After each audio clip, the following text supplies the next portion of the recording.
안녕하세요. 성경에 대해서 이것저것 저것 이것 떠드는 성경수다 말씀 영상입니다. 저번 시간에는 남유다 최악의 왕이었던 므낫세에 대한 이야기를 했는데, 므낫세 다음에 왕으로 등극했던 왕 아몬에 대해서 이야기를 해보겠습니다. 제목만 봐도 딱 느낌이 오죠. 우리 남유다의 왕으로 등극했던 아몬은 신하들에게 암살당했습니다. 이걸로 끝나야 하는데. 하하하하. 자, 그럼 아몬은 누구인고 하면 악명 높았던 므낫세의 아들입니다. 22살에 왕에 등극했죠. 좋은 나이네. 젊은 날에 왕에 등극했는데 젊은 날에 2년 동안 통치하고 신하들에게 암살당했습니다. 그래요. 그 아버지가 50년을 통치한 것 치고는 그의 아들은 참 통치 기간이 짧습니다. 아몬이 2년 만에 암살당했던 이유는 당시 남유다의 국제정세는 매우 불안했습니다. 남유다의 주변 국가들은 아시리아에게 이제 하나둘씩 반란을 일으키기 시작했죠. 암몬, 모압, 에돔, 두로, 아라비아 등등 그렇게 반란을 일으키고 있었는데, 남유다의 아몬은 친아시리아 정책을 계승하고 있었죠. 참고로 이때 주변국에서 반란을 일으킨다는 건 이제 아시리아도 하강곡선을 걷고 바벨론이 이제 뜨고 있다는 것을 의미하고 있었습니다. 하지만 남유다는 이때 주변 국가의 아시리아 반란에 협조하지 않았습니다. 바벨론이 뜨고 있다는 걸 남유다는, 적어도 아몬은 모르고 있었다는 거죠. 그냥 국제 정세가 변하고 있는 걸 눈치채지 못했다는 거예요.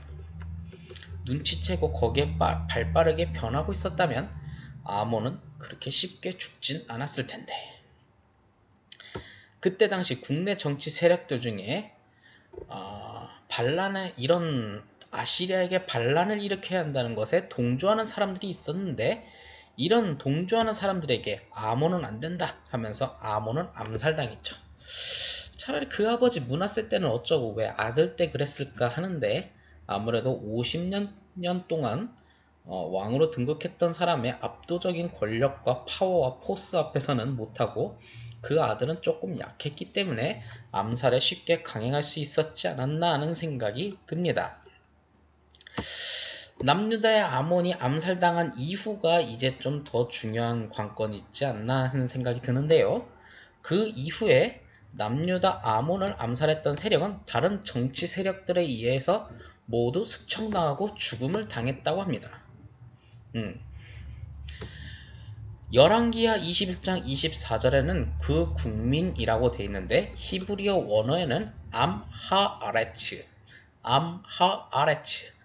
땅의 사람들이라고 하는 이 사람들이 그 아몬을 살해했던 그 정치 세력들을 모두 제거했다라고 성경에선 써 있습니다.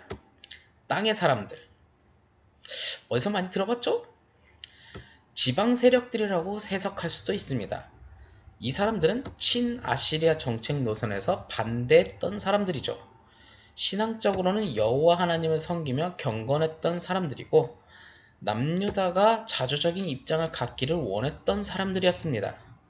땅의 사람들은 55년 동안 므낫세 밑에서 인내하며 생활했던 사람들이었고, 므낫세의 후계자 아몬이 하나님을 섬기지 않고 아시리아에 의존하자 혁명을 일으켰다고 말할 수 있습니다. 참, 그런 거 보면 어쩌면 므낫세 55년 동안 인생이, 세상이 달라지지 않자, 어쩌면 새로운 기대조차 했는데 아몬 또한 달라지지 않으면 우리는 모든 인생을 포기할 수 있는데, 그런 혼란의 시대에 어쩌면 땅의 사람들, 암하아레츠라는 이런 사람들처럼 바르게 일어서는 사람들이 있지 않았나 하는 생각이 듭니다. 다음 영상에서는 이 땅의 사람들에 대한 이야기를 좀 하면서 2년 똑밖에 통치했던 남유대 아몬에 대한 이야기를 마무리 지으려고 합니다. 이 영상의 마무리 영상으로는 한번 이렇게 해보려고 합니다. 분명히 므낫세 아몬 시대는 굉장히 혼란의 시대였죠. 어쩌면 55년, 야, 55년 굉장히 긴 세월입니다. 출애굽해서 나왔던 사람들도 40년 동안은 뺑뺑이를 돌았는데, 뺑뺑이는 너무 좀 속은가요? 40년 동안은 참 인내의 시간, 인내 뭐라고 할까요? 참 뺑뺑이만큼 더 좋은 단어가 없는데요. 그 시간보다도 더 긴 시간인데, 아무튼 그 시간만큼 참 사람들은 어쩌면 절망하고 포기했는지도 모릅니다. 저도 아직 55년을 살지도 못했는데, 저도 55년을 살지 못했는데, 이 55년은 참 절망적인 숫자죠. 그렇다면 다 포기하고 삽니다. 포기하고 사는데, 그런데도 불구하고 올바르게 살아가고자 인내하며 살았던 사람들이 있었다는 거죠. 여러분들은, 이 영상을 보는 여러분들은 어떨 것 같습니까? 55년? 아몬의 재위기간까지 합치면 57년. 절망과 혼란의 시대가 57년이라면 그곳에서 희망을 갖고 살고 있을까요? 아니면 올바르게 살아가려고 하는 굳은 의지가 있을까요? 하지만 바르게 살아가는 땅의 사람들이 있었다는 것, 그리고 그들이 새롭게 요시아라는 마지막 개혁 군주를, 혁명의 군주를 세웠다는 것, 그것을 통해 우리가 한 번쯤은 본받아야 할 점은 아닌가 생각이 듭니다. 여러분들은 어쩌면 2023년, 이 영상을 찍고 있는 2023년을 어떤 날이라고 생각하나요? 절망? 아무것도 나아지는 것 없다? 물가는 오르고 내 월급은 동결되고, 동결되면 다행이지, 수입은 적고 지출은 늘어가고 노후에 대한 투자는 해야 하는데 아무것도 되지 않는 이 시대에 절망과 희망은 없어지는 것 같은 이 느낌. 하지만 우리의 조상들은, 우리의 선조들은 그 가운데서 희망을 찾아서 어떻게든 살아왔다는 것, 우리도 그렇게 살아갈 수 있는 방법을 찾을 수 있지 않나 하는 생각이 듭니다. 아니, 적어도 희망은 잃지 않았다는 거죠.